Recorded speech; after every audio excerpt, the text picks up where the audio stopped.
Ken, what's going on? Everything. Everything. Just living, I hear you. enjoying life and watching and keep my eyes open for the end of the world, that stuff. Yeah, just that stuff, right? Well, dude, have you heard about the red heifer? Yes. That's to me, that's crazy, right? Like they don't show up often. Like there's been like 9 of them, and there's only supposed to be 10 before quote Messiah comes, according to Jewish tradition. And yeah, I'm just saying, we got that going for us now. So we have red A cows. And lot going on, yeah.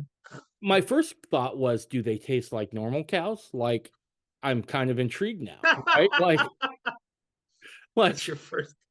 my, yeah. Right after is Jesus is coming back. My next thought was, how does that cow taste? I wonder how red heifers taste. Yeah. How would I prepare that? Right, right. Are we talking like 2 minutes each side? Get the nice grill Yeah. mark, salt and pepper. I mean, what are we talking? But True carnivore. True carnivore. anyway, dude, I am so jacked up for this one.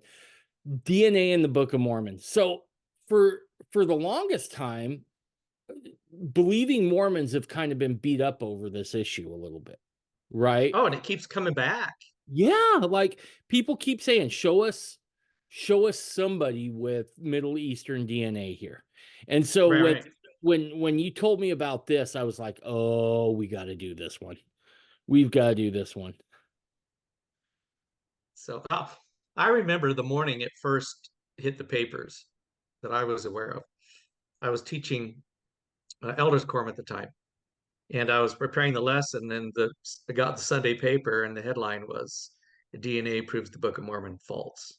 I Ooh. changed my priesthood lesson, and away we went. But well, we'll get into all of that. Uh, I once again, I'm I'm always grateful for these chances with you to get all my ducks in a row, so to speak, to get all the information together and look at it again. And you always learn something new in the process. And always am struck with a sense of wonder, the marvelous work and a wonder that the restored gospel is ultimately coming out the other side. So we're gonna go down some rabbit holes. I'd like to start with just a primer. It's going to feel like a biology class for a minute. Nucleus, the headquarters of the cell, and within the nucleus, as you can see, are chromosomes, and those chromosomes are comprised of DNA. What is DNA? Deoxyribonucleic acid is the molecule that carries genetic information for the development and functioning of an organism.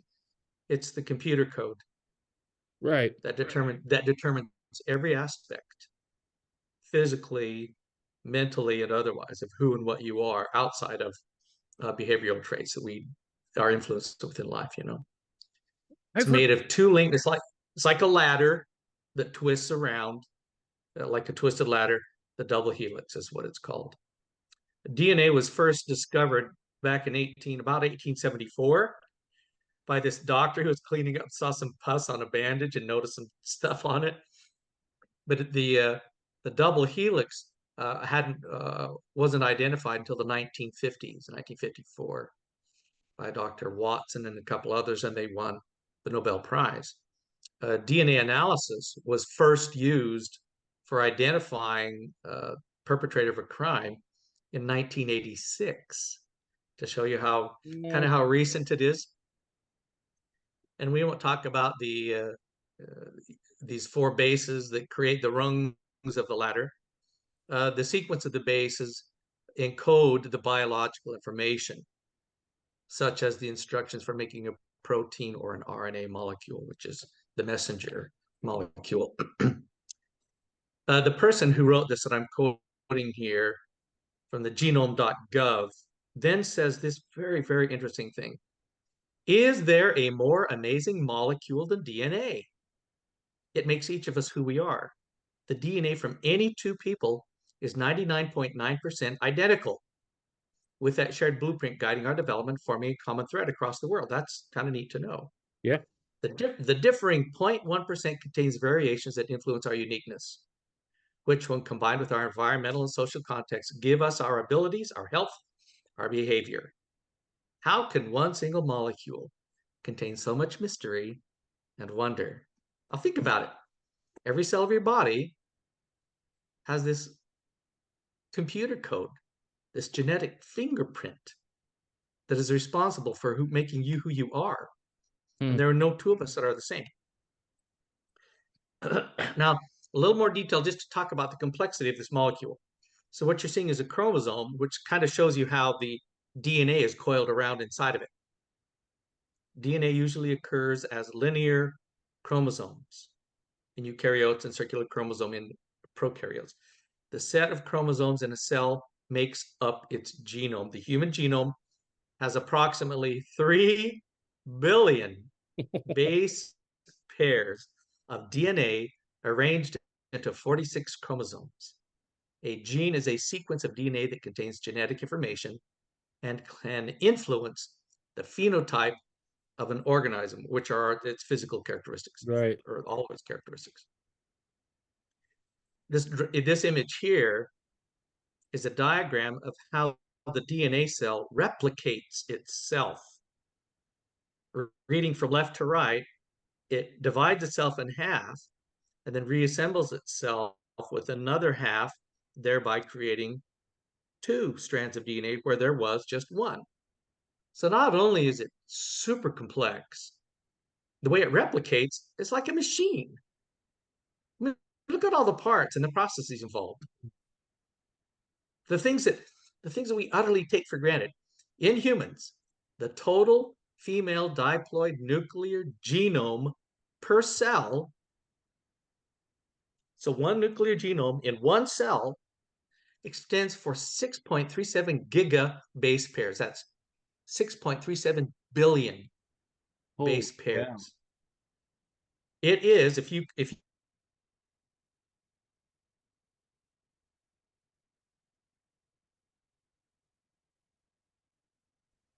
there's so many of them that it would stretch 7 feet. You couldn't even see it, but it would be that. That's how much. Wow. Male Seven, value is a little less. Anyway, each feet? D, yeah, Holy cow. 208 centimeters. Each DNA polymer can contain hundreds of millions of nucleotides, such as in chromosome number 1, which is the largest human chromosome with approximately 220 million base pairs. It would be 3.5 inches long if it were straightened out. All right. You get so as I was putting this together, the sense of awe and wonder. I mean, the first time I heard about this in biology, I was going to sleep, but as an adult, I'm going, wow, Yeah. this is miraculous. This is evolution is amazing, isn't it? Yeah. Ev- Evolution. Yeah. Yeah. It's fantastic. How, prior in one of our earlier discussions, we talked about there are various scientists who are jumping ship from Right. Darwinism, most of them being molecular biologists. And just looking at what we've looked at in terms of how the cell is run and how the body is coded and how it's produced, how in the hell is this stuff supposed to self-assemble from nothing? How does that happen? Well, and just the complexity, right? Yeah, right. Just the complexity of alone is enough to say no, it's computer code, right? And just like all code, there has to be an author. With billions, Right. billions of bits of code. So the Wikipedia website on DNA is really it's more information you'll ever want to know. But one of the sections that I really wanted to quote because I thought you would find it interesting is how DNA and its relevance to human evolution. And here it is. DNA contains the genetic information that allows all forms of life to function, grow, and reproduce. Duh. However, it is unclear how long in the 4 billion year history of life DNA has performed this function, as it has been proposed that the earliest forms of life may have used RNA as their genetic material. Why would they say that? That is a straight up admission that abiogenesis, life spontaneously generating on Earth, Right. especially in the form of DNA, is impossible. Yeah. I mean, that's an admission. Oh, well, then it must be something simpler that evolved like RNA. RNA is half of DNA. So instead of the whole ladder, you only got one One side with the side. rungs attached to it, right? You know what the problem is with RNA? What's that? It doesn't replicate. It doesn't replicate. Oh. It can't recreate itself. So DNA replicates. there RNA does not. it would be a lot like, again, creating something out of nothing. Yes. Sure. The complexity of that, let alone to get it to work, let alone to have a male species and a female aspect of the species combine to reproduce, which is also interesting because each cell has different forms of DNA in it, and they never interact. They stay in their own zones until reproduction occurs.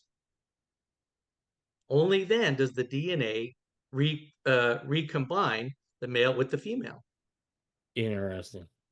Now, Well, now evolution is miraculous. I was going to How say it how it that can do that. I know. I was going to say now it is taking into account things like guys who think they should be women, right? The DNA is taking account then of then that. there's that aspect of it. I mean, I'm just which curious. I mean, I'm just wondering how the DNA does that. I don't know. well, and here's the sad. Well, I don't know if it's sad, but the fact of the matter is, it doesn't matter what you do to your body in terms of its appearance or what kind of hormones you take to try and imitate or mimic the opposite sex.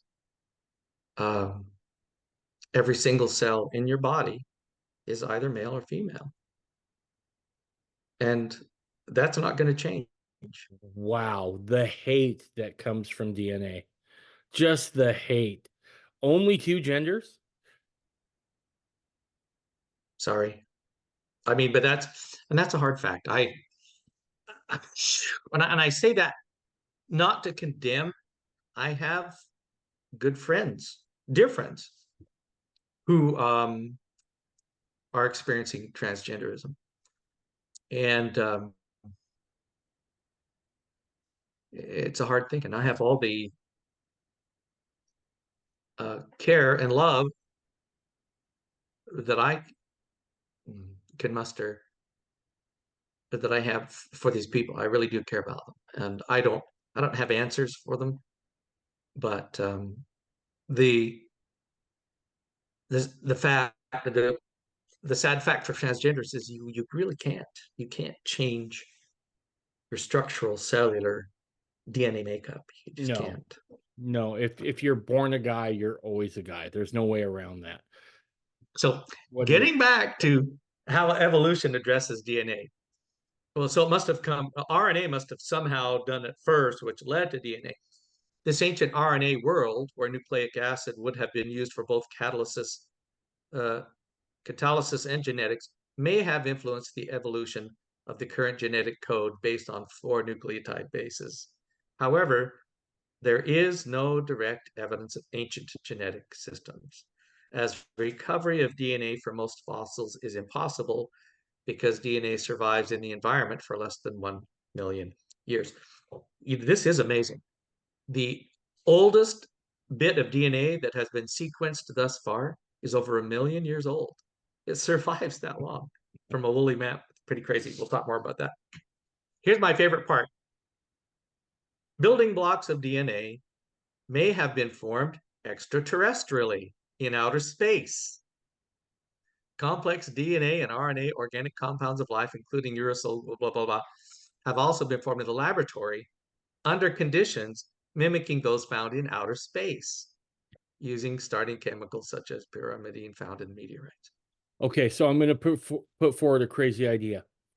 So let's just say there was this all omnipotent being who then placed another individual in someplace, I don't know, like a garden. Is that what they mean by extraterrestrial? This is what I think is funny. That, I mean, you read the rest of the article and it's highly scientific and very technical. Then you read these two paragraphs and they're just dumb. They're dumb. We've just read about the incalculable complexities of how the cell reproduces, how it even operates, and Right. how it the complexity of it and the interconnectedness of all of those systems is so mind-boggling. You know, a mechanical engineer would take a week to get that all figured out. Yeah. Um, it's so mind-boggling that that couldn't self-assemble No. statistically, and this is a fact. Statistically, that those all of those billions of bits should come together in and of themselves to produce complex life forms like us is statistically impossible. Absolutely. That's not an exaggeration. No matter, it doesn't, 4.5 billion years wouldn't even come close. Right. You give it an infinite amount of time, it's not going to happen. Sorry. Anyway, so, and they admit that right off the bat. Well, then maybe it was RNA. Then realizing that that couldn't happen on Earth too. Well, maybe it happened in outer space. Let's kick the can down the road. That's how it happened. I mean, that's desperate. It is That's desperate, right? for a Because football game. It would be a punt. You know. Anyway, I thought you'd appreciate no, I that. I do because it's like, hey, we might have this possible explanation in this dusty old book, and they're like, nah, get that out of here. The aliens did it. That's what did it. And it was in Darwin's era. It was easy for him to come up with that theory of human evolution because they did not have any knowledge of the cellular structure Right. of microbiology. They didn't know any of that stuff. The molecular biologists are looking at this and going, no, there's no way. All right.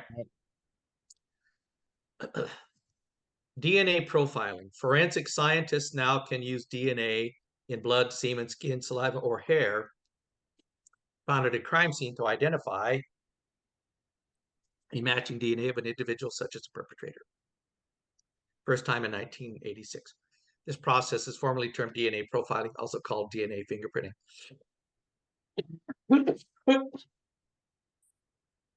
And may I also add, it made for great TV when Maury Povich would say with 99.9% certainty, you are or are not the father. So, I mean, Yeah. it did give us that, Jim. So, Well, we'll get to that. So DNA profiling is also used successfully to positively identify victims of mass casualty incidents like the mhm. Twin Towers. DNA profiling is also used in DNA paternity testing.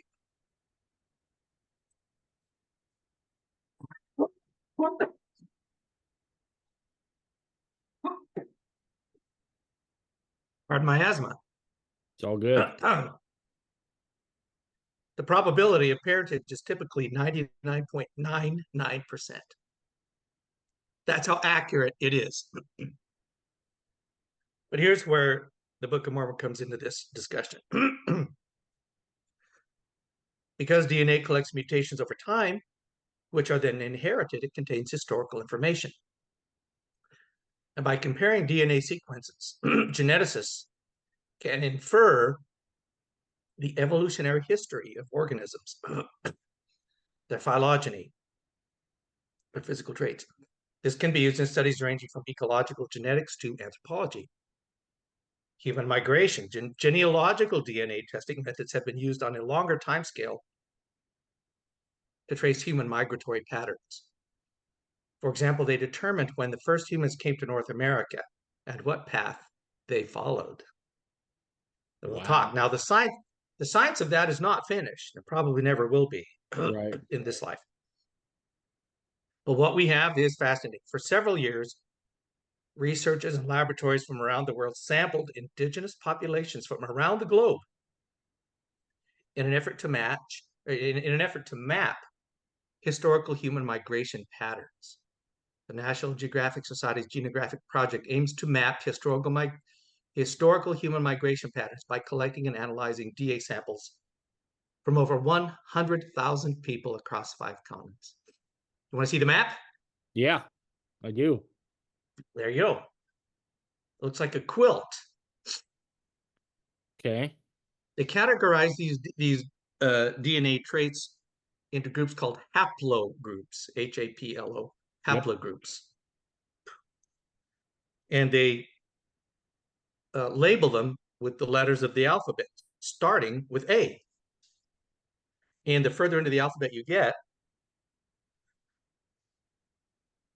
the closer to our time it becomes. So haplogroups B and C are derived from haplogroup A, the original haplogroup, Okay. getting down to like Z. Now, what you will notice, and we'll talk more about this in a minute, is that the Western Hemisphere looks less like a patchwork quilt than the Old Right. World. Yep. Interesting. Yeah. In fact, the South, Central, and North America, with the exception of Canada, Alaska, is essentially one haplogroup, Q, is what it's called. So we'll get to that. But I could stare at this for hours, and just consider, especially the biblical history and that sort of thing about what's going on here. So Ken, let me ask you this. Have they found a way to um date DNA? Right? Oh Um yeah, because I would be interested. Obviously, there's some mass migrations we're well aware of, right? The settling of correct. the world. That's pretty easy to go, okay, this happened here, and then we see this influx here.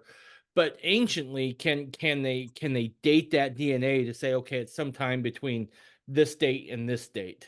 Yes, yeah, very precisely. Which Okay. is why you'll notice, like, just look at the Americas. Again, we'll talk in more detail later on. In the Americas, you'll see the predominance of two haplotypes, haplotype C, C3, Hmm. and haplotype Q3. Okay. All right. They happened at different times. C came first, they're the progenitors, and then Q happened. Most currently believe that the New World, or the Western Hemisphere, um, the American continent, was populated in 3 waves. And I'll just let you stew on that for a minute while we'll come back to it. But let's Let, get on with, can yes. I ask one more question about this map? So Sure. where they're mapping, we'll just look at the New World here. We look at Q3 and like C10 and that sort. Are those native populations, or are those the populations living there today? Those are the indigenous, the native Okay. populations. Okay. Yeah, this is pre-European colonization, Okay. which that's what they're trying to do, is determine the origin of these indigenous groups, which is really, it is the coolest thing ever to see them do this. You know, Yeah. right or wrong, I would totally do this. I mean, just to see, right? All right, let's go on. So here begins our story of the genesis, the beginning of this straw man argument that people use to disprove the Book of Mormon. And this is the argument. The understanding of Joseph Smith and of traditional Mormonism is that Book of Mormon reveals that some American Indians are descendants of the Lamanites, who descended from Lehi and are therefore a remnant of the house of Israel. So far, so good. Yep. Mormon researchers, such as anthropologist Thomas Murphy, uh, and I'll point out here, we'll talk about him in more detail, but he's not a practicing Latter-day Saint. No. Yeah, he hasn't been doing it for a couple of Quite a few decades. years. Yeah. And ex-Mormon plant geneticist Simon Southerton state that the substantial collection of Native American genetic markers now available are not consistent with any detectable presence of ancestors from the ancient Middle East. They have argued that this poses substantial evidence to contradict the account of the Book of Mormon. And they have both come out and said essentially that Joseph Smith is a fraud and that the Book of Mormon is a fake Right. based on that. And we'll just say right now uh, that the vast majority of Native American um, indigenous DNA is Asian. Asian. right? which includes the Middle East, right? No, no, No? but we'll talk about that too, because there is that. We'll get to that after all this, but no, like East Asian. That's what we're talking Okay, about. East Asian. Okay. And I have to tell you, my understanding is that Native Americans don't like that. I think I could understand, but yeah, Okay. it's Asian DNA. We'll get. So this is Thomas, born 67, earned his PhD in anthropology at the University of Washington in 2003. His dissertation was this study about the Lamanites and trying to find this. And they're both nice guys. I mean, they're not out there starting fires. I mean, they have hit back because there have been some insensitive Mormons who kind of come after them. And Sure. but even and they've both been on John Dalen's uh, Mormon Stories podcast, and they're humble about it. They're not trying to pick fight. They're just trying to live their lives. And I empathize with them. If I were an anthropologist or a genetic scientist, and I saw an opportunity to double check the Book of Mormon claims, I would have jumped at that chance, just like they did. And I don't have any issues with their findings. I think their findings are accurate. And it wasn't necessarily their findings, but findings of others. And it has been confirmed over the decades since they first published in 2003 and 2004. What I take issue with, and what we'll talk about tonight, is the application of what has been found, number one. And number two, the premise for the study, Okay. which is the straw man, Right. right? And then, of course, as professionals, they should also recognize the limitations of the study that they were trying to do. And we'll talk more about that. So um, his dissertation came out first, and then he published his book, Lamanite Genesis, Genealogy, and Genetics. He posited that DNA evidence suggests that Native Americans are descendants of individuals from northeastern Siberia. And we know more that it's more Asian than that now, corroborating conclusions that anthropologists have long held. So that's his story. He writes that DNA and other research contradicts numerous LDS doctrinal claims, such as Native Americans are descended from Middle Eastern people. And there's his first error. Native Americans are descended from Middle Eastern people who immigrated to the Americas in 600 BC. Is that what the Book of Mormon teaches? Well, No. doesn't it say that in the title page that the Lamanites were of the seed of Lehi, who came out of the Middle East, right? In 1981, excuse me, in the introduction, the Book of Mormon, which was written in 1981, which is not a part of the gold plates, Bruce McConkie, or someone under his direction, wrote that the Lamanites were the principal ancestors of the Native Americans. In light of this discovery, that was changed in the early 2000s to read that the Lamanites are among the ancestors of the Native Americans. Does that Okay. make sense? Yeah. Yeah. We'll talk about that too. So he has likened the Book of Mormon to inspirational fiction. It's a problem.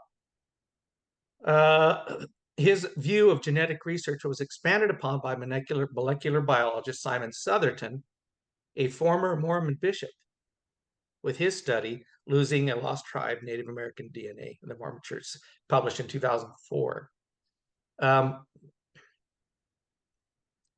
Mormon scholars and concessions by geneticists from BYU. Let's see. Accounting the current status of polynesian Native Americans in context of national studies. Other researchers like Scott Woodward from BYU, who's a geneticist, are critical of Southerton's work, and we'll talk about those. But that's Thomas Murphy's story. So far, so good? Yep. So his stake president asked him to recant his position or to resign from the church. He declined to do both. So they were going to call a council to disfellowship or excommunicate him It received widespread attention, and less than 24 hours before the scheduled meeting where he would be excommunicated as fellowshipped, they indefinitely postponed his disciplinary council. Hmm. So he's still a member of record, even though he doesn't believe it and hasn't attended it. And he really, I mean, you watch the interview, he really seems like a nice and a thoughtful guy. So there's a Simon Southerton. Um, he was a member of the church, converted at age 10. He was a bishop in Melbourne, and he tells a story. While he was bishop, he woke up one morning and didn't believe it anymore after pondering some of this stuff. He resigned as bishop in 98, left the church. After his book was published, the church charged him with apostasy. Um, Southerton stated that he was, and this is neither here nor there, but he was excommunicated for being too vocal regarding the results of the genomics project DNA. However, those who attended his disciplinary council contended that the excommunication had nothing to do with the book. In an interview with Mormon podcast host John Dehlin, Southerton explained that he was prevented from talking about his position regarding the DNA evidence in connection with the Book of Mormon, and clarified that the excommunication was not for adultery, but rather for inappropriate relations with a woman during a period of time he was separated from his wife. This was after he had left the church, and his wife left with him, although a little delayed from him. I'm pleased to say that they have been happily married 15 years since, so I'm glad that they're happy together, according to him. Anyway, so that's his story. And for those of you who want more information, his book, by the way, doesn't talk just about DNA. Again, because I think he clearly felt offended by the reaction of many Latter-day Saints, Mm-hmm. for him attacking their faith through this DNA thing. He actually wrote a book that looks a lot more like the CES letter than it does a scientific book about DNA. Oh, okay. DNA is only a single chapter of multiple chapters of criticisms about the Church of Jesus Christ of Latter-day Saints. Anyway, so what Fair Latter-day Saints has done, and you can see the summary of claims here, and they do this with these anti-Mormon works, they make this donut. 14% of his book is fact, 36% is spin, 30% are mistakes, and 20% are flat out falsehoods of the book. Ooh. And they refute his book line by line. I mean, it's a lot. But if anybody wants to look at that, you can find it on Fair Latter-day Saints. And there's the website I list here. Or just look up Simon G. Southerton and it'll take you to that refutation page. Kevin Barney, who sits on the board of FAIR and other places, he's an attorney, practicing attorney in Chicago. He paints with a broad brush, but I think he kind of characterizes what's happening with these two guys here. He says, Murphy and Southerton appear to be nice guys. I would agree. They are sincere and they believe in what they're doing. Both seem to have had a similar experience. They apparently grew up with narrow, what I would call more binary, simple assumptions about the Book of Mormon, Right. believing in and presumably knowing only of the hemispheric model, which prior to the 1980s, nobody knew anything really about ancient America. We were all flying blind. We were all ignorant. And everybody who reads the Book of Mormon for the first time thinks the narrow neck of land is Panama, the land of the first inheritance is South America, and the land northward is North America. Mm-hmm. Until you realize there's no way that Alma could traverse, what Right. is that, 2,000 miles in a month. You know what I mean? Dude was And other cooking. things. So the hemispheric model, I mean, everybody kind of believed in it. And fortunately, the church itself never took an official position. We'll read about that too. But when they learned that the hemispheric model was scientifically untenable, each experienced unfulfilled expectations and an ensuing crisis of faith, upon which each lost his belief in the antiquity and historicity of the Book of Mormon and the church with it. Now they desire to enlighten others under the banner of science. Hmm. And that's when the church, in an effort to protect the membership, if If practicing members are using the church to fight against the church, that's when they have to be cut off and excommunicated. Any questions about that? It's kind of a simple uh, illustration of what's going on with these guys. Mm-hmm. And I can't blame them if that Right. was my belief and understanding. Fortunately for me and others like me, we had a more complete, nuanced, archaeologically based understanding of ancient America before these DNA studies came up. Right. Does the Book of Mormon teach that all Native Americans are descended from Lehites? No, not in my opinion. Not I look, I know I'm gonna piss certain people off, and I'm kind of used to that here. But I don't think that North America or South America, wherever they landed, was uninhabited, right? I don't believe that for a minute. I think there were already people here, and um therefore to say that all Native Americans are descendants of Lehi just wouldn't hold water. However, do you think many in the church actually believe that? I think there's some that definitely do believe that. Yeah. I think most did. I think I was one of them because in the 1970s, what did we know? Right. We had no internet, and we certainly didn't have the view of ancient American society and culture that we have today. All I had was the Book of Mormon, who talked about these people peopling the Americas and having these populations in the millions. And Right. so you can see why people would come up, make up these great stories about how the Nephites, the Lamanites were everywhere. Right.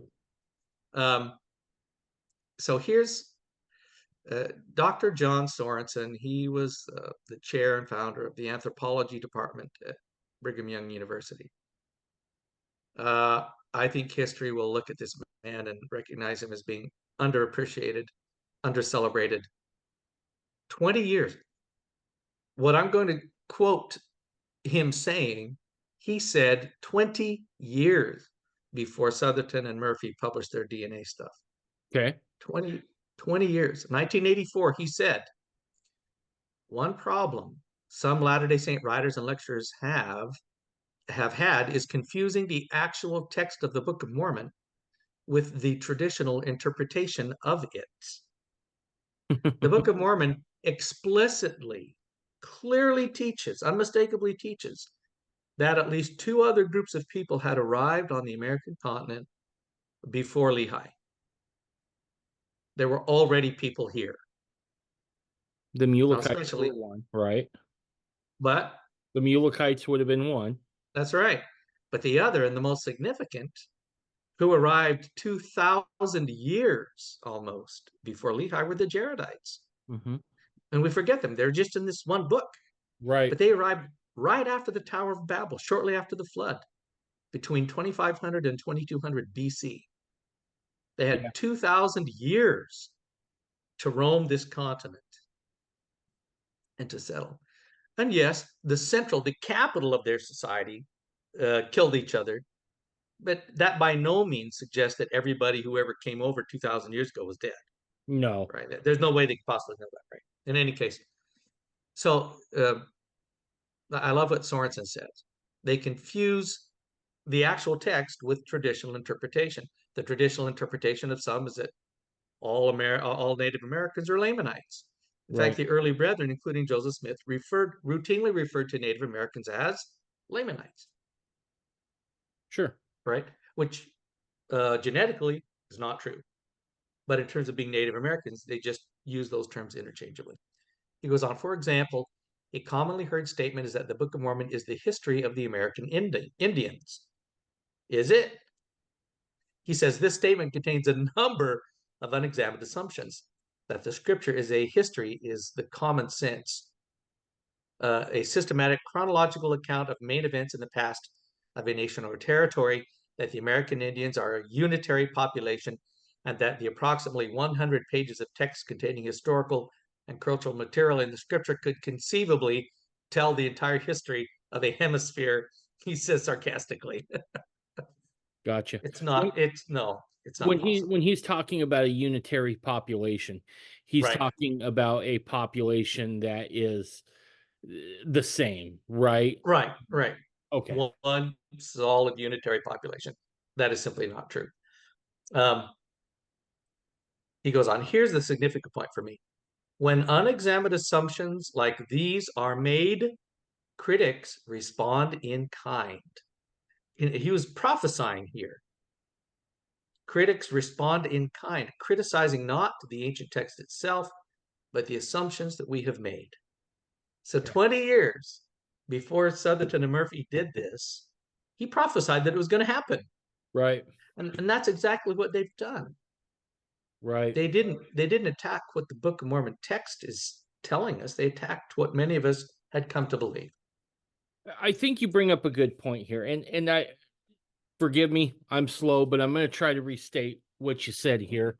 We're going to be doing this a lot because it is complicated. So basically, a lot of times what this DNA is pointing out isn't falsehoods within the Book of Mormon, but maybe falsehoods about what we believed the Book of Mormon was saying. Agreed. That's Okay. exactly right. That's exactly right. Um, so going on here, does the Book of Mormon teach that the Lehites were the only people in the New World? No. No, we've talked about this. The Book of Mormon explicitly records that there were already people in the Americas when Lehi arrived, and that some had been here for nearly 2,000 years prior. That's twice as long as the Nephites existed on the continent. Right.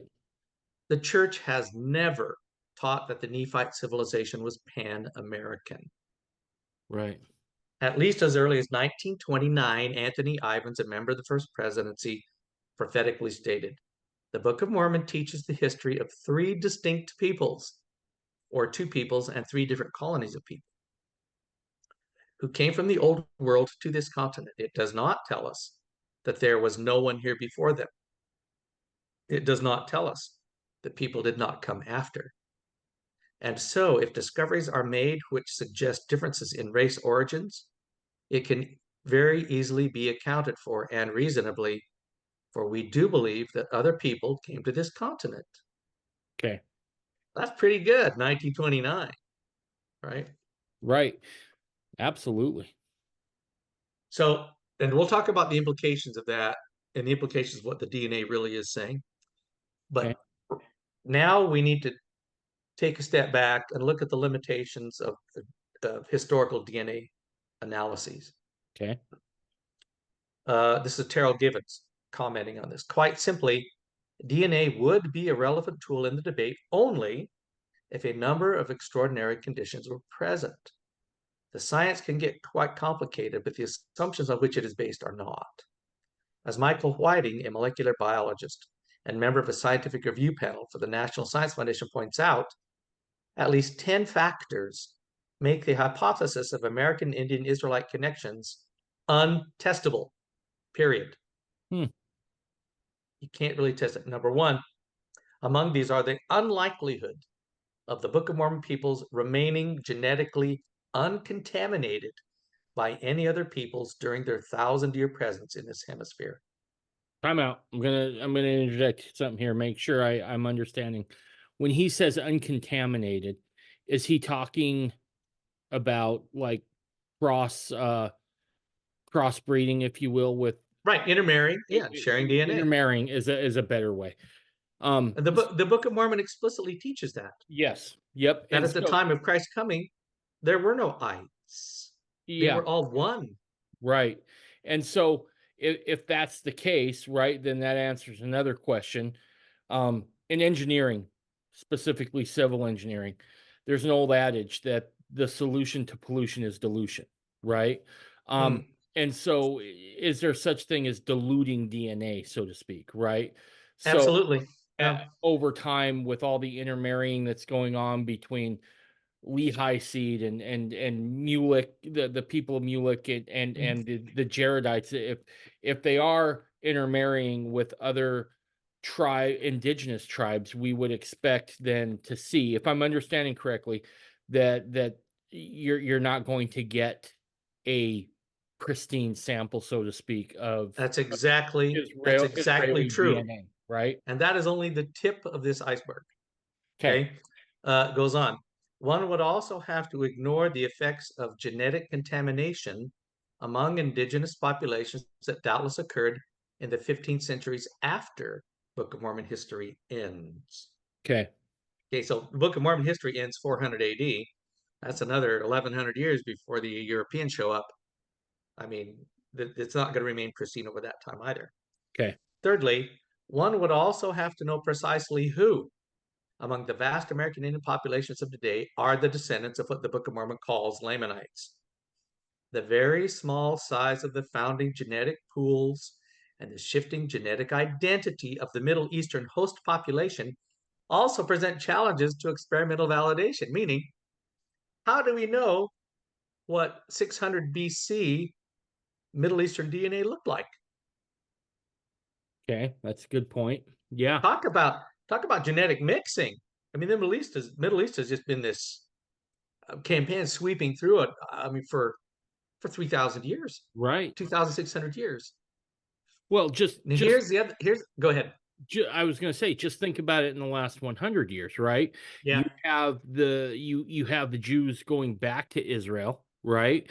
And most of them would have been classified as probably European at that point Right. because they're coming out of Europe and there's been Yep. conversions and intermarrying, and so now Yep. they're introduced back into the Holy Land, Yep. and yeah, that So makes sense. that's probably the single. Well, they're all insurmountable problems. Now here's what no one is really talking about, which is something that really should be considered. Was Lehi Jewish? He was not. The Book of Alma states that he was from the tribe of Manasseh, Okay, one of the lost 10 tribes. We have no record of what that DNA might look like, which is especially important because Manasseh and Ephraim would have had the most distinctive DNA of all of the tribes of Israel because of their mother. right. Their father was Joseph, their mother was Egyptian. Not only was she Egyptian, Hugh Nibley believed she was her father was of the priest class. Hugh Nibley suggests that the priest class in Egypt were black.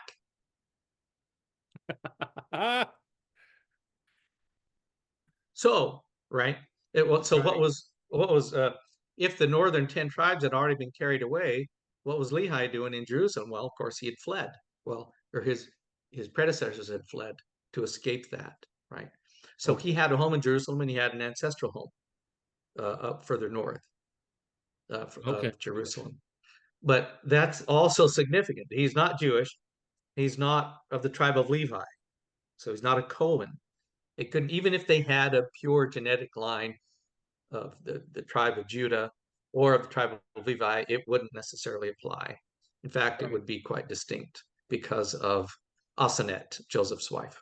Okay, so just for a second, let's break this down a little further because I think this is super important.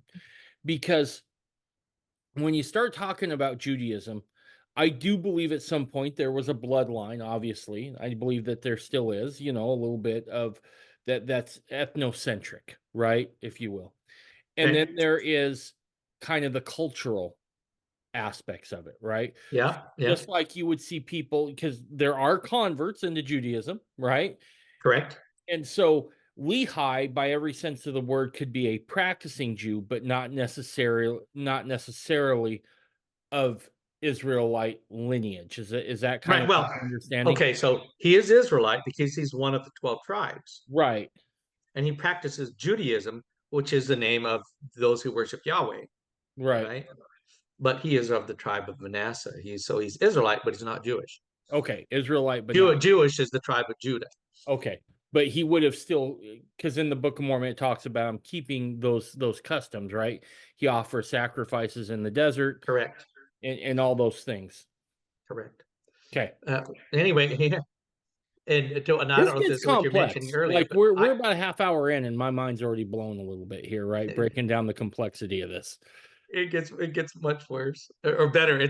Pictures and everything, but I would be completely and utterly surprised if there were a single human being alive today that was of an uncontaminated lineage. Right. I don't believe that's possible over thousands of years. Yeah, especially in the world today. And I'm not saying that's a bad thing. That's just the way it is. On the other hand, we're all descendants of Charlemagne. Right. We don't Yeah. have any of his DNA, but in terms of genealogy, yeah, we're all related to him.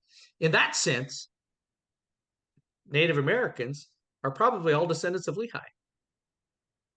Well, yeah, because then you look at the whole intermarrying thing and you realize it kind of goes both ways, right? So while Well, Lehi's look, his sons, Laman and Lemuel, right. most likely intermarried and recruited from the native populations, which would explain why they continually outnumbered the Nephites Yeah. and why they ended up why they're generated within a generation, their kids would have darker skins, Well, the and skins of the natives. yeah, and then also I think this is maybe an important point here. If it's not, you can correct me. But we don't know what Native American DNA looked like before Lehi would have been there, right? Well, I think we do, but we'll get to that. Okay. Now, here's the cool thing. Simon Southerton, the guy who wrote the book in 2004, claiming the Book of Mormon was a fraud because of this, in 2005 said this, and I quote, in 600 BC, which when Lehi arrived, there were probably several million American Indians living in the Americas. Now, since that time, because of LIDAR discoveries, that number has been revised upward by a factor of at least 10. Right. There were hundreds of millions of Native Americans. He goes on, if a small group of Israelites entered such a massive native population, it would be very, very hard to detect their genes 200, 2,000, or even 20,000 years later. Okay, I'm not going to put words in your mouth. This comes from me. So if he makes this admission here, then Yeah. to me, and fine, however you want to get through it, that I'm fine with you doing whatever you need to do, but I just ask that you be honest and not drag people with you. To me, if you're basing your sole testimony on the absence of DNA in the Book of Mormon, but then you make an admission from a scientific point of view here, just call it what it is. You probably wanted out and you needed a way to get out, and this is a good door. Who could say? I'll tell you from his book, though, his issues are far more complicated than just the DNA issue. Right, I mean, it's the CES letter type stuff, right, you know. So, like the Book of Abraham, you really relies heavily on that, and you and I have discussed that yeah, until midnight. But so here's Wikipedia here. Defenders of the Book of Mormon have made arguments that center on the idea that Book of Mormon peoples from the Middle East formed only a small portion of the population of the Americas. Okay. Now, okay, people say the limited geography model was made in response to this DNA attack. But as I'll show you, that model was, well, and it says here in the quote, that model was put forth in 1984 by right. John Sorensen in the Ensign. And their genetic heritage may have been diluted beyond what can now be detected. The limited geography model of the Book of Mormon supports this position. This geographical and population model was formally published in an official LDS magazine, The Ensign, in a two-part series published in September and October 1984, and anybody can read it for free online. Yeah.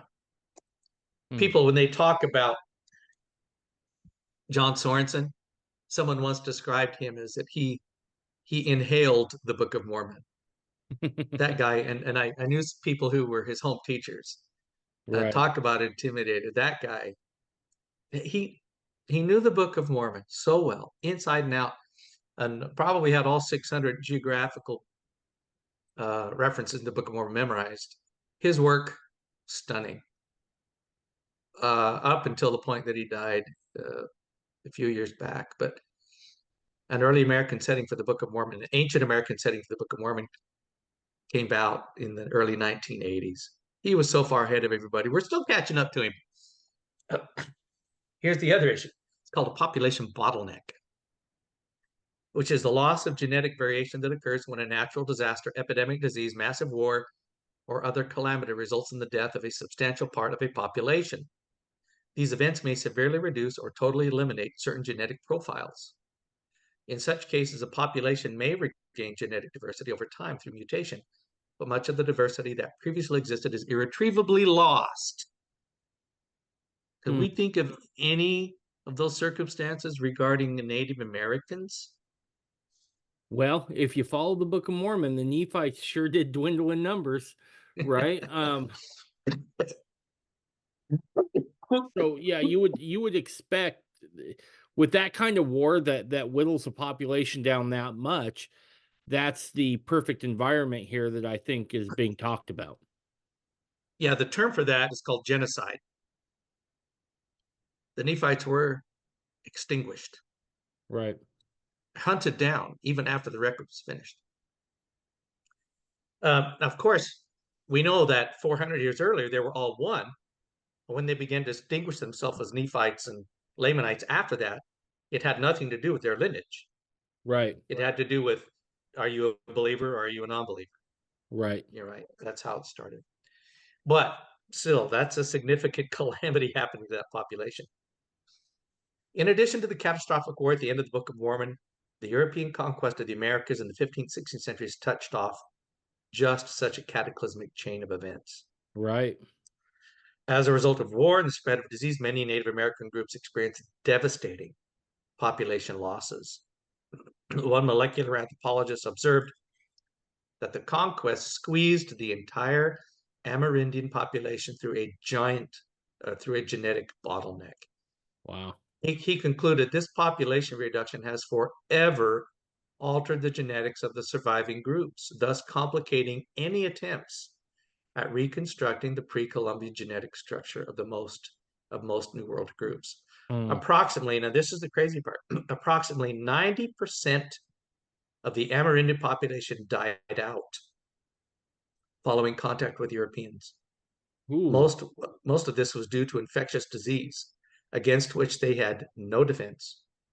It may be that eliminating 90% of the pre-contact gene pool has significantly distorted the true genetic picture of Lehi's descendants. Yeah. From this fact alone, population bottleneck, it is impossible. I mean, let's say by the time the Europeans got here, there were still a little bit, we might have had some Manasseh DNA in there somewhere. Right. After 90% is wiped out, they're gone. There's no way that that would survive that. Right. Any questions about that? Nope. No, I think that's pretty clear. So this is going back to the change to the introduction of the Book of Mormon. And I think Thomas Murphy, the first author, takes pride in the fact that he feels like he made the church do this. And he's not wrong. Here's the interesting thing. Even though it was devastating to their own faith journey, what they did has taught us about our own Book of Mormon, Right. made it richer and better and more accurate, our understanding of it, right? Without disproving it as they would like to have everybody believe. And we'll talk about why that is.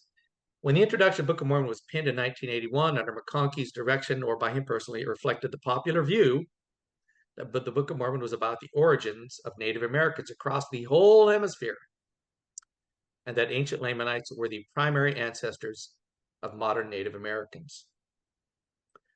The updated version will add one word that makes the introduction a more accurate statement of what the text itself says or doesn't say. The word is among. Now, the Lamanites are among the ancestors of the American Indians. Bravo. This word corrects that 1981 assumption, actually an old assumption dating to the earliest days of the church about the scope of the text. It is not a correction of any doctrine or principle taught in the Book of Mormon itself. This author goes on, I'm proud of a church that can recognize the limitations of men, past and present, and take advantage of advances in knowledge. I'm pleased that improved understanding has allowed old, but possibly sloppy assumptions to be revisited and substantially improved through the use of the word among to more accurately reflect what the text actually requires. This change in the introduction should be applauded. That's what he said. And I agree with him 100%. The church made the change in wording to the introduction of the Book of Mormon to remove the assumption, which inserted into the Book of Mormon introduction in the 1920s and not part of the original text, that all of the inhabitants of the Americas were exclusive descendants of Lehi. This had been the generally held belief from the time the church was restored. And why wouldn't it be? Right. It was most information anybody had about ancient America. This chain makes the Book of Mormon introduction compatible with current DNA evidence and acknowledges the fact that Lehi's group likely intermingled with the native inhabitants of the American continents based upon current knowledge of the DNA composition of the inhabitants of the New World. There is substantial scientific evidence of habitation in the Americas for thousands of years prior to Lehi's arrival.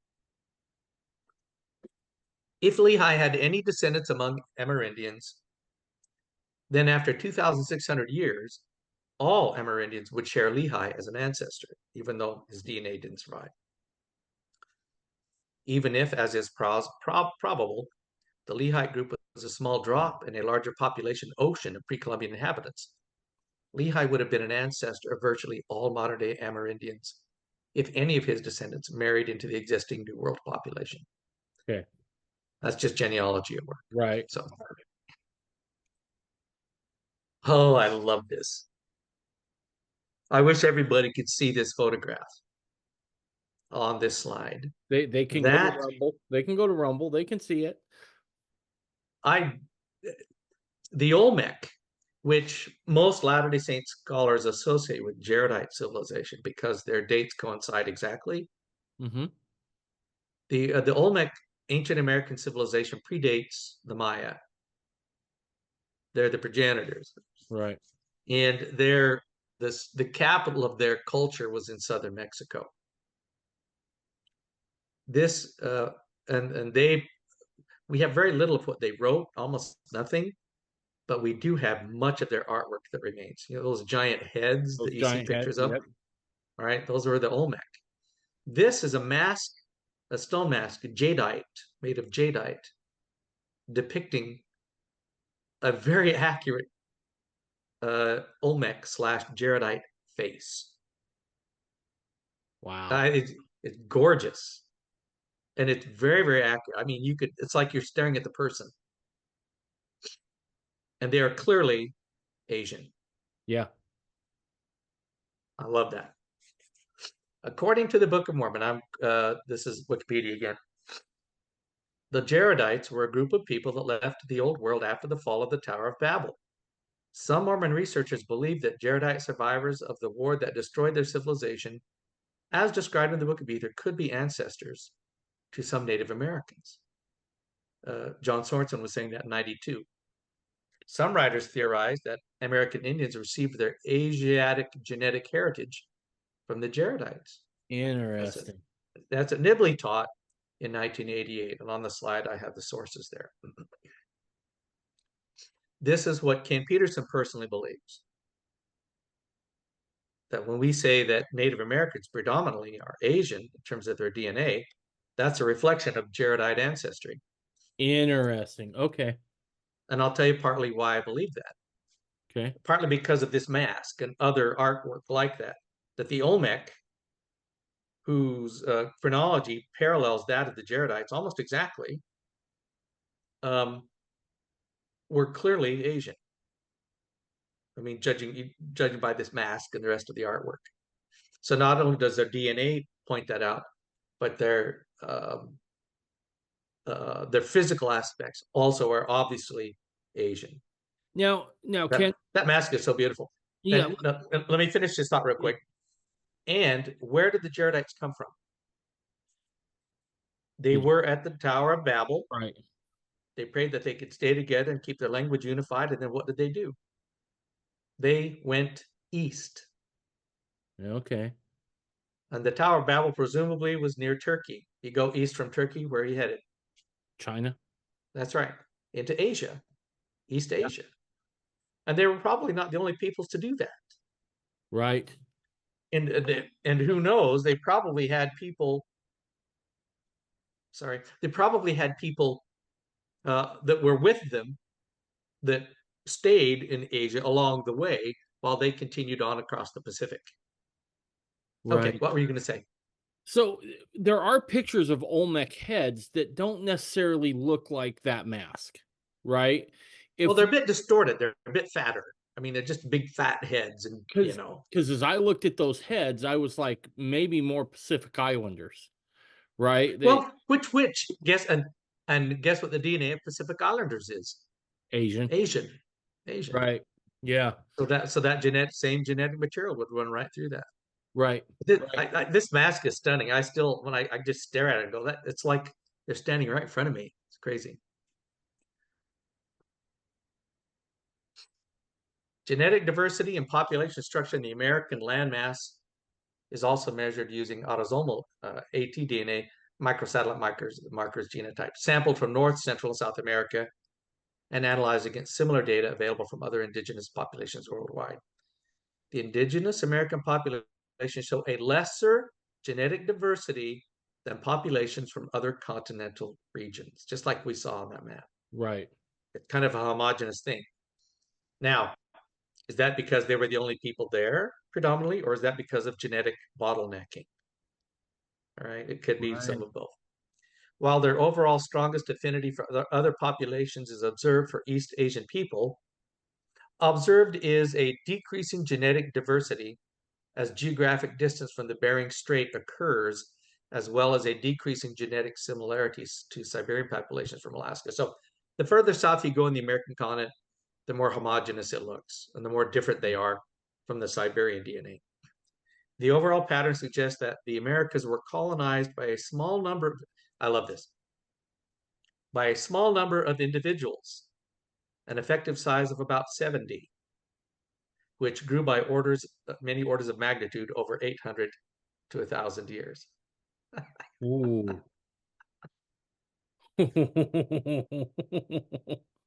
How Oh, many barges did the brother of Jared make shining stones for? 16. I think it was 16 stones for 8 barges, right? Right. Yeah. Yeah. And so that good number 70 people. Yeah. Isn't that crazy? Isn't that crazy? And Wow. they had 2,000 years to fill the Right. continent before Lehi showed up, and then another 2,000 years after that. According to a study from 2012, indigenous Americans descend from at least 3 main migrant waves from East Asia. Most of it is traced back to a single ancestral population called First Americans. However, those who speak Inuit languages from the Arctic inherited almost half of their ancestry from a second East Asian migrant wave, and those who speak Na-Dene inherited a tenth of their ancestry from a third migrant wave. The initial settling of the Americas was followed by a rapid expansion southwards along the west coast, with little gene flow later, especially in South America. Here's what that looks like. So this is that same map we were looking at before, it's only showing the Native American DNA haplogroups. Okay. And the purple is haplogroup Q. Okay.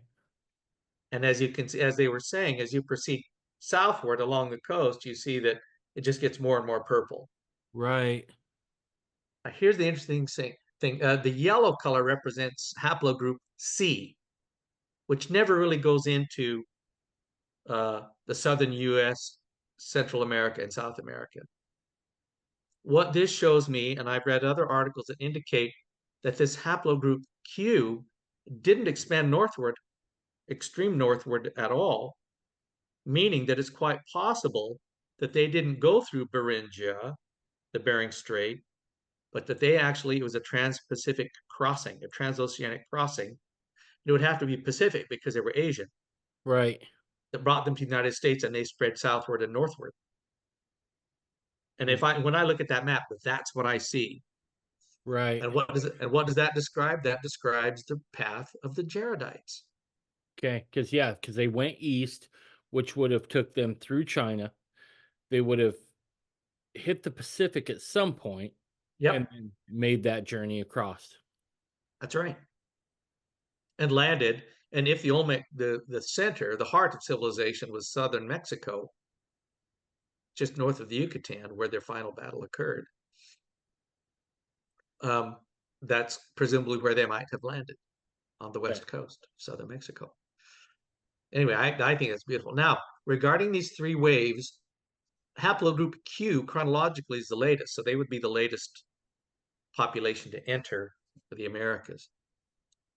Now this is going to go strictly according to LDS teachings. What was the previous group that inhabited the Americas prior to the Jaredites?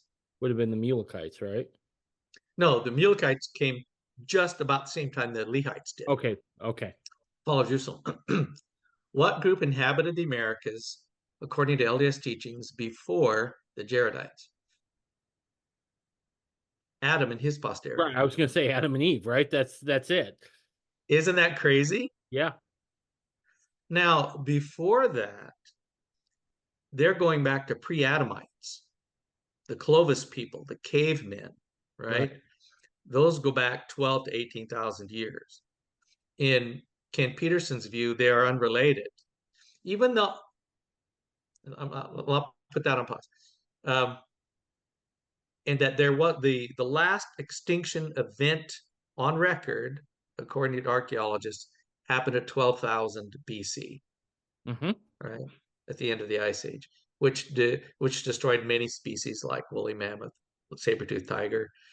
And my opinion is it probably did away with caveman. But Darwinians have to believe that they somehow survived and went on. And so they're trying to make this connection between that prehistoric DNA with our ancient DNA of the Jaredites and the posterity of Adam. Well, and So, now I think even now Clovis first is under some duress, right? I mean, things keep getting a little bit older the more we look. yeah, yeah, that's true. Well, we could talk about pre-Adamites all day long Right. and and some of the things that implies. Why would we be surprised that other humanoids would have similar DNA to Adam? Right. Adam was not built from scratch. He was brought from another world. Well, And our humanoid species was created in the image and glory of God. So it's not like the DNA would get reinvented every single time.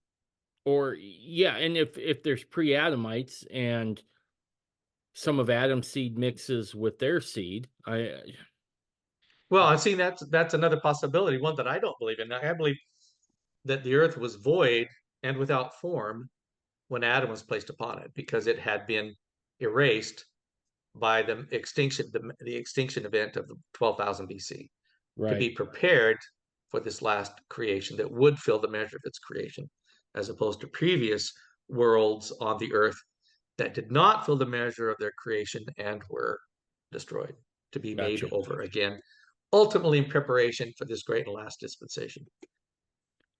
Okay. For everybody out Amen. there who right now is typing me a hot email telling me how badly I suck for just throwing ideas against the wall, just chill out. We're just talking some stuff here. This, for me, this is the fun part. Yeah. I mean, the stuff that we know is interesting, but the stuff that we don't know, but that we do have significant clues about, like this map, that blows my mind. I Yep. love that stuff. And you see the purple spot over in northern Russia. I Mm-hmm. mean, could that be a faction of the Jaredites that chose not to go across the Pacific? Yeah. And that's why their DNA, the Q haplogroup remained there. I love that. Love that stuff. Okay. So here's the world map again, Can showing all can of the, yeah. I'm sorry, can you go back to that last slide for me real quick? Because I got a couple observations here I want to spit at you real quick.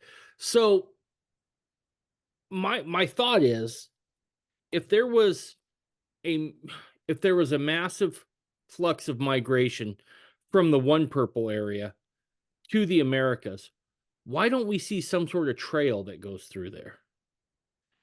Right? I can't Well, right, imagine right. that these folks would be making that trek in a couple of days, right? I mean, Well, what we have to take into account, the only population groups they studied are where you see those black dots. okay, For one reason, so because they didn't study population groups in those intervening areas, perhaps. If in fact they crossed over by the peninsula, by the Korean peninsula, they don't have any studies right there. Number two, we're talking about a distance of time of 4,500 years So or dilution. more. So who knows what could have happened in the meantime to Okay, erase now that. you brought up something else, and I'm sorry, I keep asking questions here. So I'm No, I looking love at your this map. questions. I'm looking at this map, and I'm seeing where all the black dots are, and you say that's where they took samples from. The studied populations is what it says on the key down at the lower right. So how then if, and forgive me, this is one of those things that I think is kind of important to figure out. So let's just look down there in South America, right? Right. They got a cluster almost in Yeah. the south and a cluster up in the northeast, Right. and then the entire west side, they just make the assumption then that it's going to match what they sampled. Yeah. Connecting the dots, coloring in the spaces. Right. I guess, yeah, I But guess. at the very end, I'm going to show you something else that'll kind of blow at least one hole in that. Okay. All right. Again, Because my this first science thought. isn't perfect. The science isn't perfect. The science isn't finished. Okay. But what we do know is pretty cool. Okay. At the very least, it's a good beginning. Yeah, all good questions. All right. So here we have the world map of all known haplogroup types, including the Qs. And there's the Cs, a much earlier haplogroup. And we see some of the Qs up where it showed on the other map. Mm-hmm. And over here near Turkey, what? By Caspian Sea? Mm, that's interesting. Yeah. Well, remember when they left from Yep. Turkey, they built barges to cross an inner sea, which could have been Right. the Black or the Caspian. Right. So I mean, so there's some of your tracings of where they were, right? Yep. Very interesting stuff to me, Asians. So let's pause here just for a second. So the primary issue that has caused many people to lose their testimony of the Book of Mormon and forsake the faith, and I've said this before, people who don't like being Latter-day Saints and who want to leave, I don't have any. I mean, not everybody has to be a Mormon, Right. and if it's not your thing, you don't need any excuse for me to leave the faith. And I hope we'll all still be friends and all that sort of thing. But the thing that breaks my heart are people who love being Latter-day Saints or Mormons, whatever you want to call us, and um, who with great sorrow divorce themselves from a faith that they love because of a supposed fact. Right. And it's for that reason that among others, that I love to engage in this stuff, to give people at least the other side of the story. Right. So the assumption is because the vast majority of Native American DNA is Asian and not Middle Eastern, the Book of Mormon is false. Okay. What we've demonstrated, number one, is the Book of Mormon itself has never taught that. What the Book of Mormon teaches directly, not tangentially, is that there was another race that preceded the Lehites by 2,500 years Right. who came from the east. We know that. And the archaeological remains of whom, if they are the Olmec, indicate that they're Asian. So that flips the whole argument. What the Right. DNA, Native American DNA, proves is the Book of Mormon is true. Because Nice. it shows the Jaredites were genuine and had come from the east, right? Right. And then and then to understand why we don't find even a single Semitic DNA there, you have to understand number one, they were from Manasseh. At Right. least half of their DNA came from an Egyptian, possibly black mother. So Right. it wouldn't look like Jewish DNA in any case. And then we have genetic drift, dilution, and bottleneck. Mm, Some of the worst examples in history we see in Native America. right. So my dear friends who love being a Latter-day Saint, who lose sleep over this, Please sleep well. The Right. Book of Mormon is accurate, and I'm grateful. Honestly, I'm grateful that Southerton and Murphy did these studies. I mean, their studies are only confirming what we're seeing on this map, that the Right. American population was homogenous, which also brings to mind the Book of Mormon scripture that the Lord has preserved this promised land, speaking of the Western Hemisphere. And you look in this map, or better yet, you look at this map, you can see what he was talking about, Yeah. where there were all kinds of people traversing the old world. The new world, we see basically one group of people. It wasn't nearly as acclaimed as the old world. It's kind of interesting in that perspective.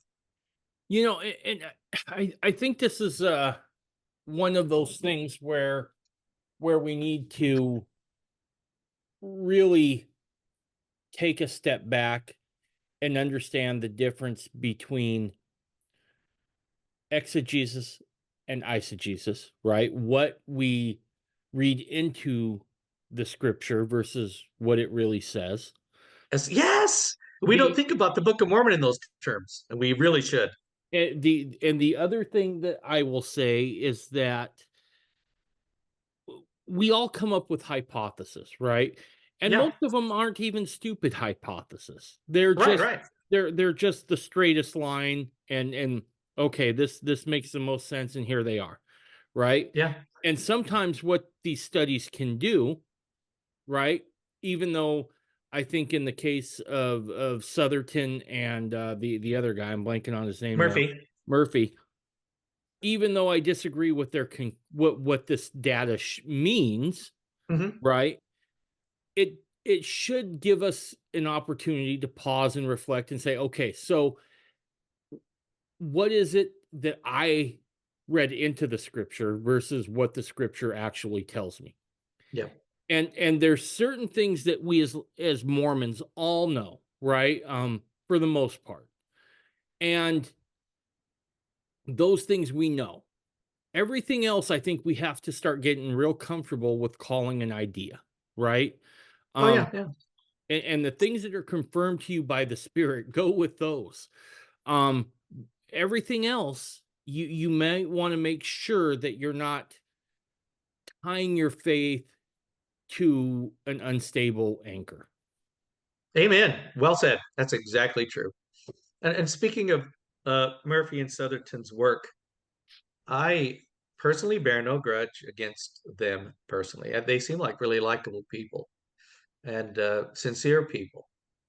And the scientific results of their investigations, I don't disagree with that either. I mean, I agree. And it makes sense to me now from a more informed viewpoint of Native American archaeology and anthropology and history that, yeah, the majority of them are Asian.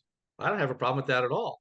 And that actually fits better with the Book of Mormon text than what may have been previously believed, right? Right. What I take issue with is the premise of their study Hmm. that we would find significant remnants of Semitic Israelite DNA amongst the Native American populations. We discussed scientifically why that's probably never going to happen Right. because the Lehigh population was a drop in this bucket. Yeah. And that's without bottleneck population issues, Right. but with bottleneck and genetic drift, that would be an impossibility. And so yeah, those are the only issues that I have. So and I've said this already, but I'm grateful for what they did. I mean, not to other people's testimonies, but but that they brought this topic to light that we could learn more, and it helped me understand better and learn more about the Book of Mormon, yeah, Right. and pre-Book of Mormon times for that matter. Which brings us to the secondary issue of Book of Mormon DNA, and that is the DNA claim of Rod Meldrum, who I also like. I like to meet him someday. Just hey, we're Facebook friends though, He's a great so guy. He's a great guy. I believe that. I had him on here a couple weeks ago, and he was absolutely a blast to have on. I would do it. I listened to that, and he sounds so fun. He is. He has an infectious laugh. It just sounds like Yep. such a good guy. So if you look at this diagram here, and this is not one that I made. This is taken off. If you go to Wikipedia and search for haplogroup X, this is what you find. And when you look at this and you realize what this is saying, you can absolutely understand why Rod Meldrum is out of his mind excited about this. Haplogroup X, which is after Q, this is mitochondrial DNA from the mother side, showing that they were haplogroup X, guess where? The Middle East and in the Great Great. Lakes region. Not only would that substantiate Book of Mormon claims, it would substantiate Heartlander claims. Mm-hmm. Sadly, he left something out. In his first quote, he's talking about subhaplogroup X2, and then he leaves those ellipses, dot, dot, dot. That's the problem. In the third paragraph, this is what he left out. I have in bold. The phylogeography of subclades of haplogroup X suggests that the Near East is the likely geographical source for the spread of subhaplogroup X2 in the Great Lakes regions, and the associated population dispersal occurred around or after the last glacial maximum when the climate ameliorated or improved. So what he left out is stating that that haplogroup X dates to 18,000 years ago. Okay. Final So paragraph. So it is true that the American subgroup of X2 is related to the Middle East, but it is also clear that the American group broke off from that Middle East group around the time of the last glacial maximum, the point where the last ice ages glaciers reached their furthest southern extent about 18,000 years ago. This clearly means that the X2 haplogroup is unrelated completely to Lehi's group. How can a group from 18,000 years ago be related to a group from 2,600 years ago? sure. Let me ask you this. And again, I'm gonna get blamed for questioning the science, but Hooray!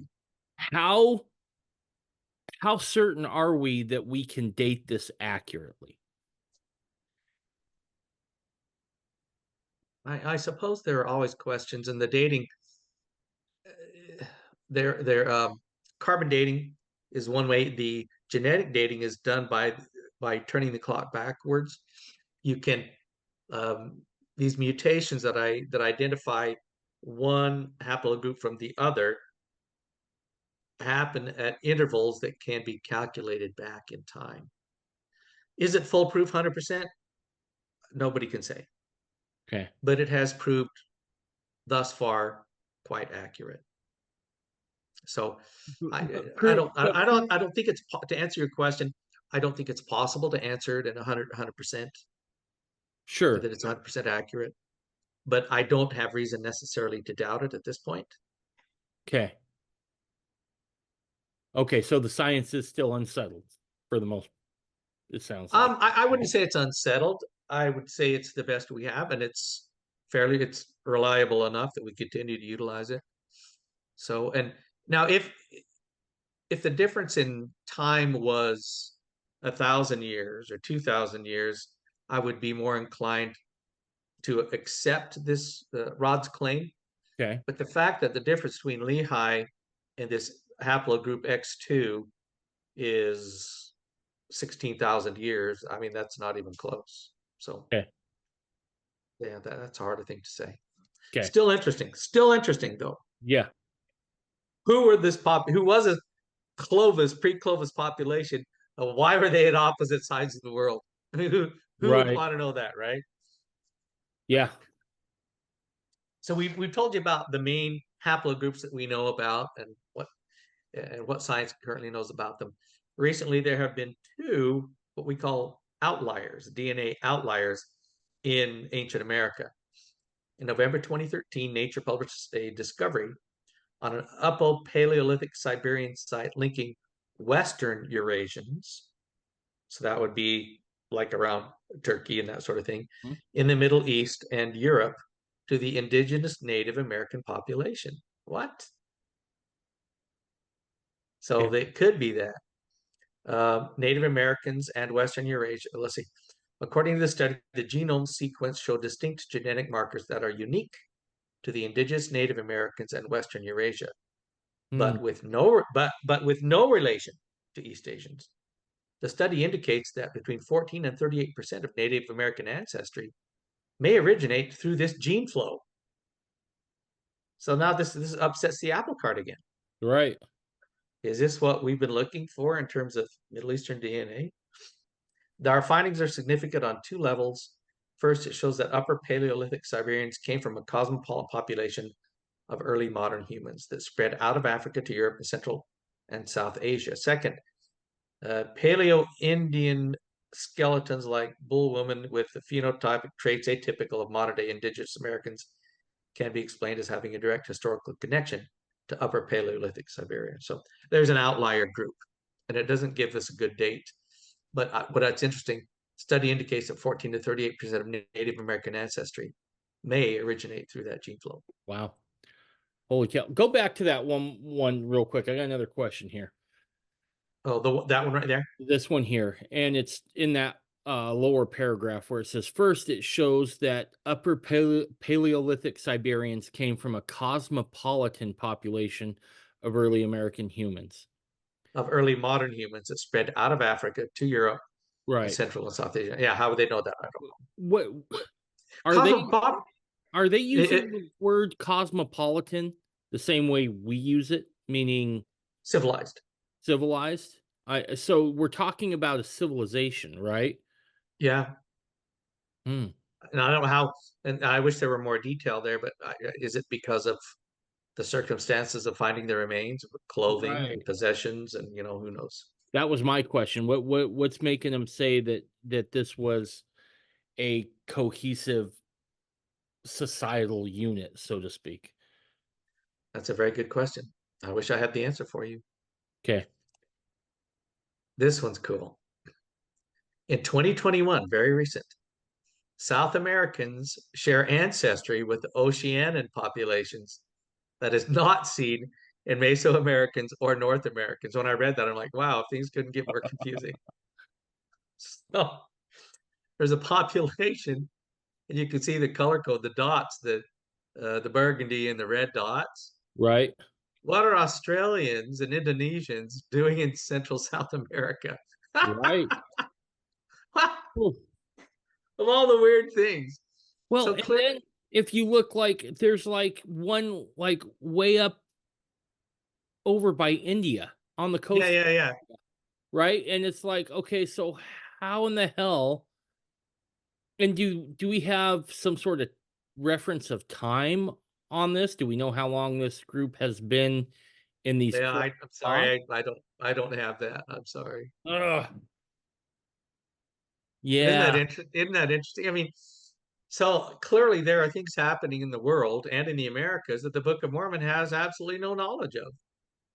Well, In yeah, fact, the and now we in, start talking about diffusion on a much larger scale, yeah, right? Now we start yeah, talking about diffusion happening in the Americas from all over. yeah, yeah. Um,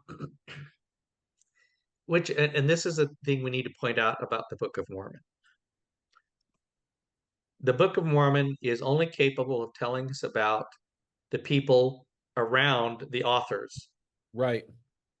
what Nephi experienced, what Lehi experienced, what Jacob, what Alma experienced, right? What Right. Mormon and Moroni experienced, what Mahanrai experienced, what Ether experienced, with some very rare exceptions, like in Third Nephi, when God tells them about the destructions to these other cities. How else would they know? You know, Right. they don't have drones, they don't have satellites. How would they know? Because Jesus told them the cities in the north were buried, and the city was sunk, and Jerusalem was the city was swept out to the sea. Those sort of things. because God himself was explaining to the Nephites what happened to these other cities, their destructions. Right. That's otherwise they wouldn't have known. And that's an important thing for us to remember. The Book of Mormon is not a history of the Americas. It's not a history of the Native American peoples. It's not possible It's a for a history 300 of page book to do that. it's a history of Lehi's people. That's right. All right. Final photograph here or picture. This is taken from a mural that was painted on the archaeological structures in Chichen Itza, the Mayan population. Uh that's a little diverse. Um yeah, you got some people who have darker skin, others who have way lighter skin. Yeah. So just so we thought we figured everything out, I'm upsetting the apple cart again. So this is 1100 AD. So this is a good 700 years after the destruction of the Nephites, as accounted for in the Book of Mormon. And here we have, for whatever reason, different skin tones in these Mayan murals, these paintings. And in each case, the lighter skinned people are subservient. They're doing, they're paddling the boats, they're carrying the loads, they're doing those sorts of things. Isn't Interesting. that crazy? And here's another mural from that same structure in Chichen Itza. Same thing. Only in this case, the lighter skinned people are actually bound by or enslaved by the darker skin. Whoa. And only their faces, it would appear in some cases, are not black for the Yeah, darker skinned, which is a very recently discovered thing that ancient Mayans, before warfare, they would cover themselves in black, right. which might have relationship to some of the scriptures referring to the Yeah. darkness. And at this point, we don't know what this mural was, right? Was this Right. mural propaganda for another group? Was this mural trying to show a history? Because the dates don't necessarily, you couldn't look at the dates and then pair that and say, oh, well, they're telling the story as it happened. No, this is either propaganda or this is the Could be their retelling of a history. story. Yes. Yeah. So to read this is a wall fresco on the Temple of the Warriors in Chichen Itza, Mexico, showing a major raid on a village near the sea. Note that the elite and commoner structures are being assaulted, with both male and female captives stripped and captured of the lighter skin tone. Phew. Anyway, that's all I got. That's all I Dude, have on that. that's awesome. I'm gonna try to put a bow on this, so to speak, and you can tell me if I'm off base here. Oh, So goody. after looking at all of this, right? What we have Lehigh seed coming to the Americas, right? Wherever, take your pick, wherever you want to go, North or South America, and they aren't alone when they show up. There's Correct. people here. Yeah, there's a wonderful article. Um, none other than John Sorensen wrote a lengthy. Oh, here it is. When Lehi's party arrived in the land, did they find others there? And I give you the website that's a free download, and he goes into all of the textual suggestions that they were not alone. I mean, it Right, mentions the obvious.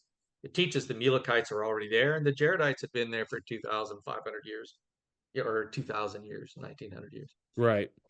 So it's a delightful article, way ahead of Yeah. its time. And so they're obviously not alone.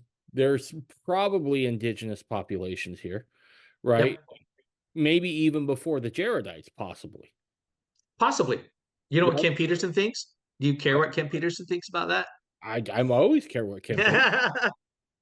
If we believe that Noah's flood was worldwide, and you and I have talked about there is a mechanism by which that could happen. Sure. which would sweep the land masses clean without leaving everything submerged forever and killing all of the flora and fauna.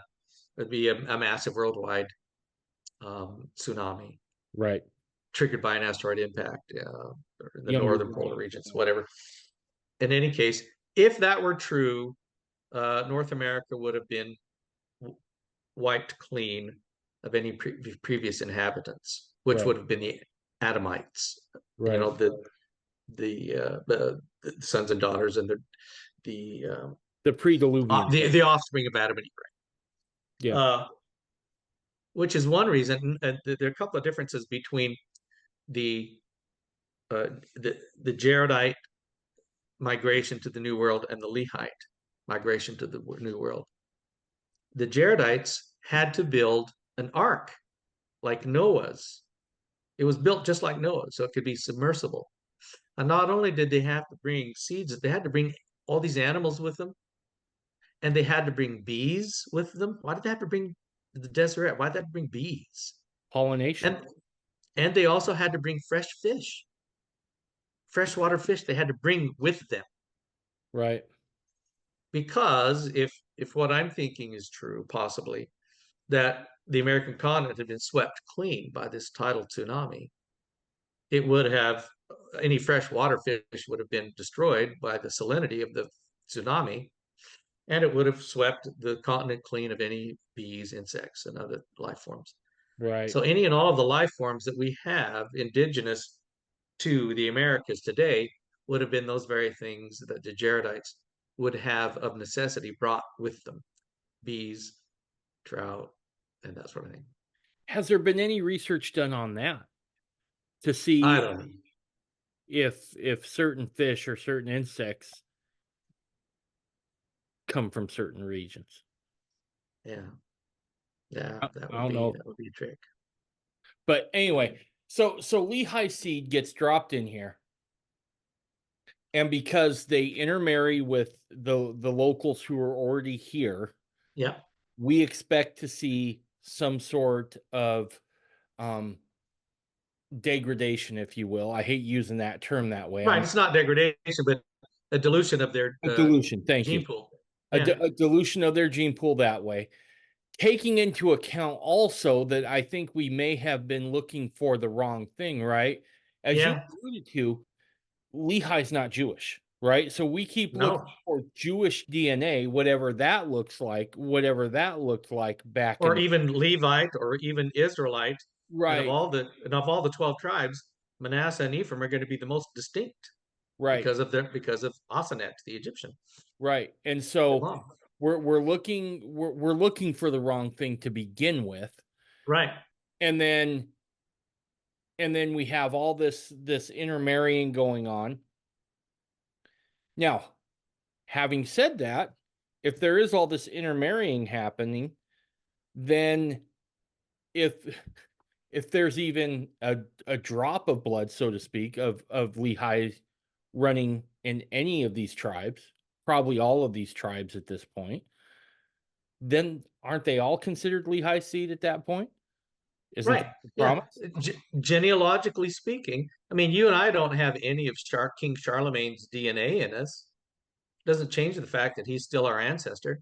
Right. That's still true. Right. Yeah. DNA is not necessarily ancestry. Right. Right.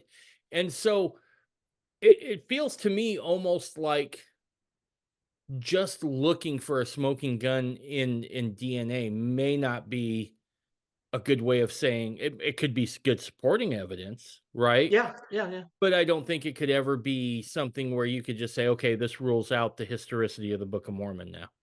You know, no, if you wanted to play the naysayer, you could use that, and certainly people still do.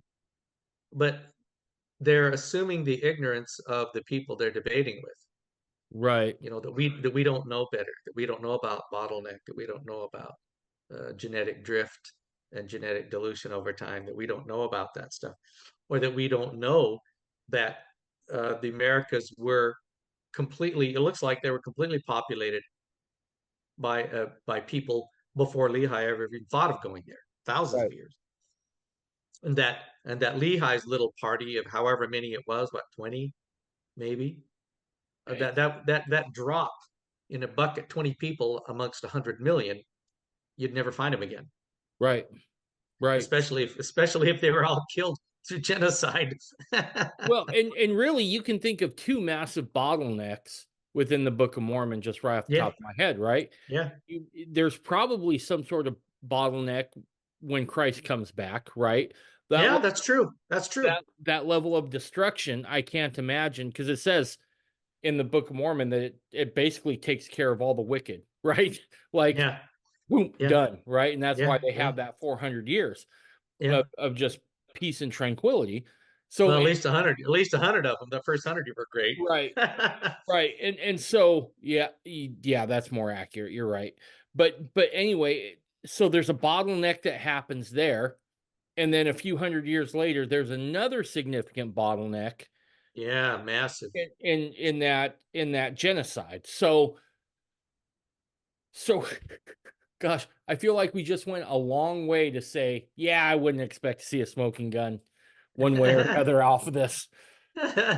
Well, I mean, the truth is, and it sounds like a weak answer, is that in terms of DNA evidence, there's not enough information to test one way or the other for certain. That No, DNA can't possibly answer that question. because But we really but it's so don't, informative. right? Because the other thing I'm thinking, we don't know what Lehi's DNA would look like. We don't know what No, Ephraimite or Manasseh's DNA no, makeup would have looked like, right? no, So no. even if we did find it, we wouldn't know what we were staring at. True, true, very true indeed.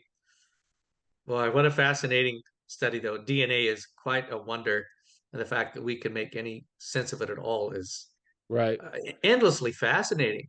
And the further back in history we go, the more interesting it becomes to me. Yeah. Yeah. Yeah. Who were these humans? What were they doing here? Well, and It's then you all couple fascinating to me. yeah, and then you couple that with the fact of like you were just showing, we got two sets of haplogroup X clear across the hemispheres from each other Yeah. 18,000 years ago. Clo What the heck? Yeah. yeah, Clovis first doesn't seem to be a viable model much anymore now that things continue to get older, even within America, right? Yeah. And Yeah. so we have all of this data now that's coming in, and for I feel like for a long time there was this idea through archaeology that hey, we've got this stuff all figured out, right? Yeah. That It's just really was it, right? Like we forget that archaeology is like just over 100 years old, right? yeah. And within 50 to 75 years, most of them went, "Yep, we got human history figured out." Right, right. And and that doesn't seem to be the case any longer. It's Um, only getting it's only getting more and more complicated. yep, In one of complicated, our older, in in one of our previous discussions, and I looked this up because I kept finding articles about different species of humanoids, right, prior to the biblical Adam, right? And the right, two most famous would be, well, I mean, there's Homo sapien, and then there's, um, oh my gosh, I completely losing Denisovian right, and Neanderthal, right? right. Completely different species that at one point we thought couldn't even interact or reproduce together. But now they think they kind of do. But those are only three of 23 known humanoid species.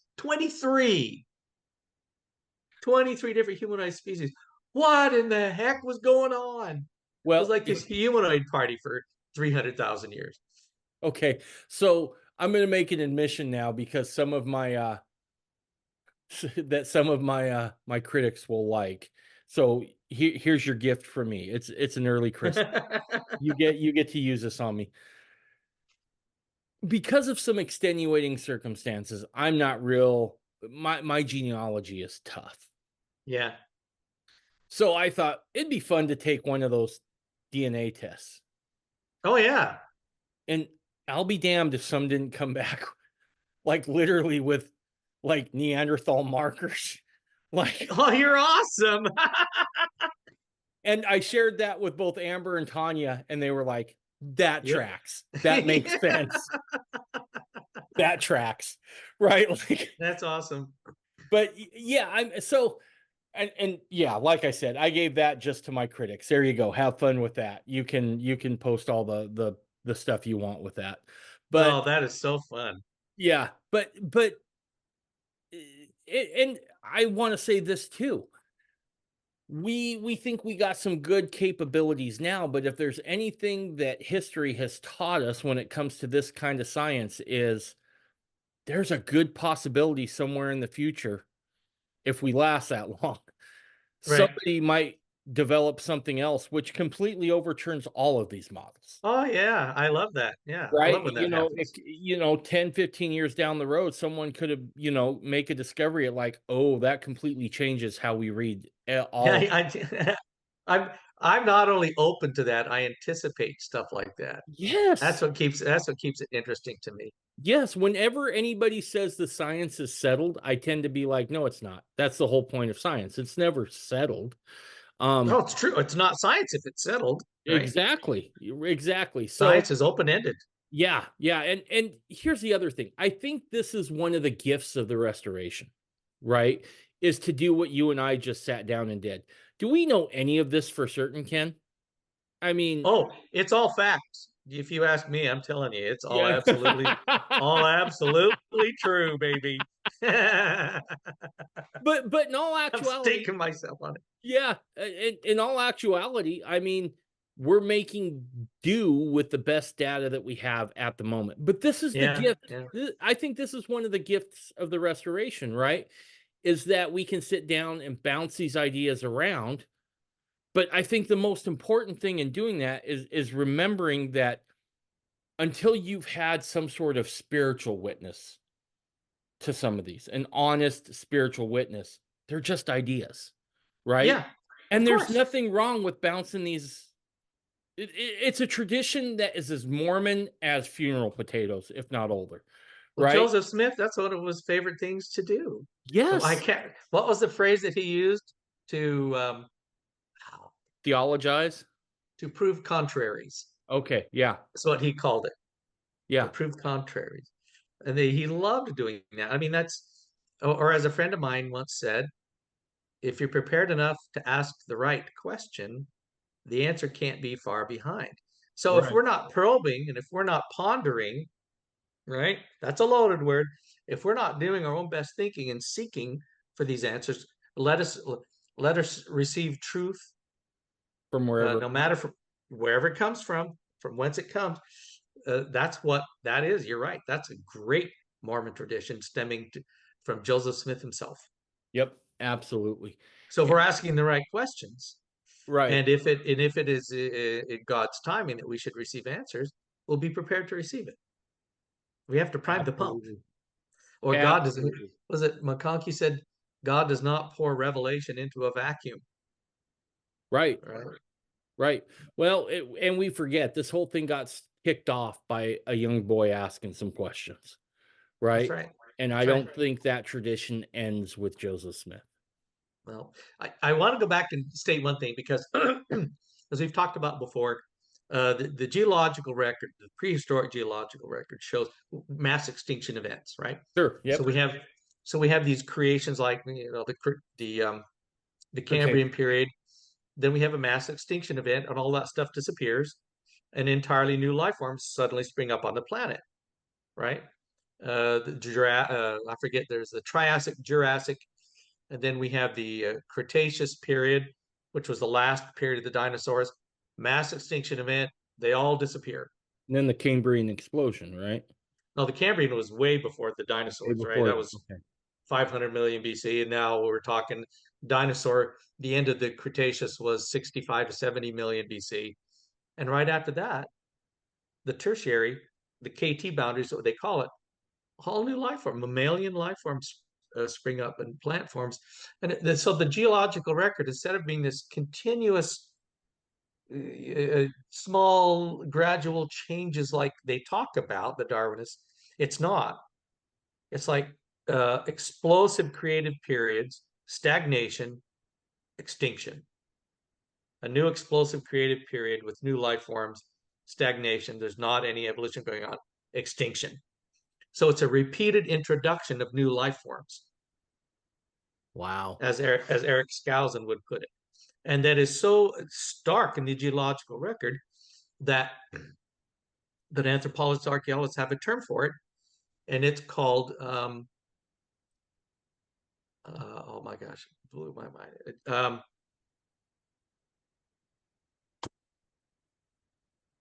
But there's a term for it. What's the term mean? It's past my bedtime, I think. Um, it'll come to me. At any rate, they actually have a term for it. They've codified the theory of this repeated introductions. I'm so embarrassed I can't think of it. In any case, I personally believe that's what happens.